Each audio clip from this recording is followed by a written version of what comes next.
तर मी ओपन केलेला आहे निफ्टीचा मंथली पुट ओपन केला तात्पुरता 30 डिसेंबरचा 26,000चा पुट. या चार्टवरती मी लावला आहे कॅन्डल 6 बेसिक कॅन्डल चार्ट लावला आणि 5 मिनिटचा टाईम फ्रेम लावला. इंडिकेटर्समध्ये जाऊन मला VWAP सर्च करायचा आहे. VWAP सर्च केल्यावर हा VWAP तुम्हाला लावायचा आहे. VWAP लावला की इथे VWAP येऊन जाईल. सेटिंग VWAPच्या ह्याच असतील. मी बेसिक सेटिंगवरच त्याला यूज करतो आहे. तुम्ही स्टाईल्समध्ये जाऊन फक्त त्याला थोडं थिक करून घेऊ शकता. तुम्हाला जर त्याची लाईन असायला हवी थिक तर म्हणजे VWAP क्लिअरली विजिबल होईल. चला कलरही त्याचा मी ब्लॅक करतो तर आपल्याला लक्षात येईल हा VWAP आहे आपला. बाईंगमध्ये आपल्याला हवं VWAPच्या खाली प्रीमियम जायला हवा. आता हा प्रीमियम इथे VWAPच्या खाली आहे 4 डिसेंबरला आणि हे 5 मिनिटच्या टाईम फ्रेमवरती होतं आहे. मी इंडेक्स बघतच नाही इंडेक्सवर काय होतं आहे. मी सहज एक चार्ट लावला आहे. आपण एक्झाम्पल बघतोय. याच्यापूर्वीचेही काही दिवस आपण एकदा बॅक टेस्ट करून बघूया. VWAPच्या खाली प्रीमियम आला. प्रीमियम थोडा वाढायला लागला. VWAPपर्यंत पोहोचला. मला काय हवं आहे पहिली कॅन्डल जी VWAPवरती रिजेक्ट होईल किंवा VWAPच्या वरतून थोडीशी रिजेक्ट होईल. रिजेक्ट होईल म्हणजे काय बेरिश कॅन्डल बनेल. जी कॅन्डल खालनं प्रीमियम आल्यानंतर म्हणजे पहिली कंडिशन काय प्रीमियमनी खालून VWAPला क्रॉस केलं पाहिजे.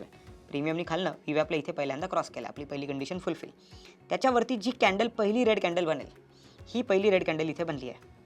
या रेड कॅन्डलचा जेव्हा केव्हा हाय जाईल जेव्हा केव्हा त्या पहिल्या रेड कॅन्डलचा हाय जाईल तेव्हा मी बाय करेल.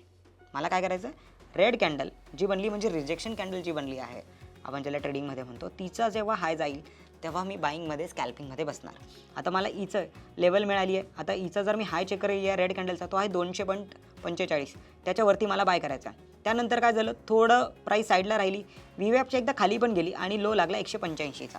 ठीक आहे मला आता पुलबॅकही आला आहे आणि तोही दिसला आहे की तो कुठनं येतो. समजा हा इथनं वर गेला 200चा हाय ब्रेक केला. माझा स्टॉप लॉस कितीचा आहे मी 200चा हाय ब्रेक झाल्यावर बाय करणार आहे.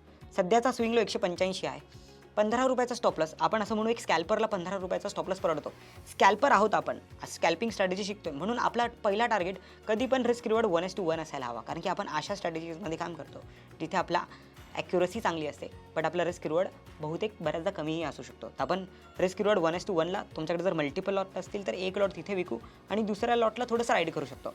तर जर आपण 200ला विकत घेतोय तर 215 आपला पहिला टार्गेट बनेल. त्याच्यावरती आपण बघूया इथे एकदा बाय झाल्यानंतर थोडं खाली प्राईस थांबली. खाली तर गेली नाही जास्तीत जास्त लो आला 190 तिथनं वर गेली आणि आपल्याला थोड्या वेळाने इकडे 210 पुलबॅक आणि पुलबॅक नंतर इकडे 221 पर्यंतचा हाय मिळाला आहे. म्हणजे 200 ते 221 म्हणजे साधारण 20-21 पॉईंटवर गेला म्हणजे रिस्क रिवॉर्ड 1:1 आपल्या इथे अचीव्ह झाला आहे.